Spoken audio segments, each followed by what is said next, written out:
On the eve of the New York primary, this is Josh Fox coming to you from Brooklyn, New York. I wanted to point out to you something that I just learned about the balloting system in, at least in a couple of districts in Brooklyn, that is fairly disturbing. I don't really know how this is possible, but this is how this works. Okay, so a friend of mine sent me this very distressed email saying, I don't know how to deal with this. This is a problem. Okay, here's how it works. On the ballot in Brooklyn, in New York State, at the top of it, it shows, yes, you can vote Hillary Clinton or Bernie Sanders. That's fairly clear, and it says, pick one, vote for one. That's Bernie Sanders or Hillary Clinton, vote for one. Pretty clear, right? That makes sense. I'm going to pick one of those two people because I want them to be the Democratic nominee. Now, you also have to, on the other side, pick delegates. You can pick delegates for Hillary Clinton, or you can pick delegates for Bernie Sanders, and the delegates are listed there, okay? Now, but here's the weird and kind of crazy thing. In a very hotly contested election, you would imagine that this would be a fairly straightforward process. It's anything but. Here it says, delegates for the National Convention, vote for any 6.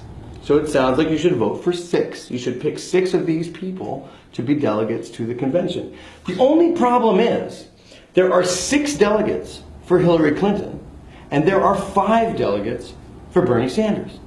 So it sounds like the ballot is telling you to pick, I mean, I'm not kidding either, to pick a total of 6, which means you would have to vote, if you followed the instructions, and you wanted to vote for Bernie Sanders, 5 Sanders delegates and 1 Clinton delegate. Unless you were to feel like, on the spot, in the room, you were breaking the rules. Now, that sounds to me like you're being forced to vote for 1 Hillary Clinton delegate if you are a Bernie Sanders voter, which is kind of the equivalent of getting something like 80% of your vote, because you'd be sending 1 Hillary Clinton delegate, or you'd be canceling out a Sanders delegate, or if you are being picked up from school, you put your clothes on the lower peg. You are playing in the match this afternoon, move your clothes down onto the lower peg immediately after lunch.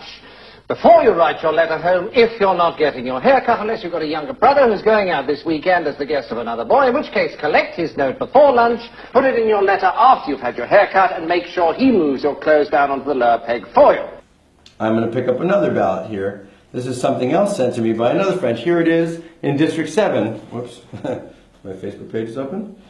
Here it is in District 7. Okay, same situation, but in this case, it says pick any 7 delegates. So for some reason, this district and this ballot has 7 delegates, another one has 5, another one has 6. This one has 7, so it's not uniform. You can choose from what says 7 delegates, and it says here very clearly at the top of the form, choose 7 options. Now, as you might expect, this would have even 7 for Sanders and 7 for Clinton. It doesn't. It has 7 for Clinton and 6 for Sanders. So this ballot also is telling you, it seems, to follow the instructions to pick a delegate for Clinton, thereby erasing one of your Sanders delegates, or sending a Clinton delegate. It's perfectly simple. If you're not getting your hair cut, you don't have to move your brother's clothes down to the lower peg. You simply collect his note before lunch. So what does this mean? It means that it seems that the ballot is telling you to vote for a Clinton delegate. There's also, of course, a box on the bottom that says, if you have moved your clothes to the lower peg because you have been picked up after school, after you get your hair cut, then voting for Hillary Clinton will get you a free kitten and all the other things that are wonderful in the world. The truth of the matter is that what I found out is that people should not pick a Clinton delegate. They should, even if the ballot is telling you to pick 7, you should only pick 6. You should only vote for the delegates for the candidate that you want. You should not vote for extra. I think this is strange because in both cases it's skewed towards Hillary Clinton. And what you should do is to vote only for the delegates that you want. So if you're a Sanders voter, vote for Sanders delegates. If you're a Clinton voter, vote for Clinton delegates, although I don't want to say that because I'm a Sanders supporter. But what I'm trying to say is that it should at least be clear to people that they don't have to pick a Clinton delegate if you want to vote for Sanders, because that's what the ballot seems to be telling you in at least 2 districts in Brooklyn. This is your emergency New York primary delegate voter video guide from me, Josh Fox, who just got an email at 11:31 p.m. from friends who are very distressed. Okay, hopefully that's all I have to say on the matter. Go out and vote for Bernie Sanders, and please do not be fooled or tricked into voting for an extra delegate for Hillary Clinton. That is not what you have to do tomorrow, even though it seems to indicate that the ballot says that you should do that. Okay, thanks.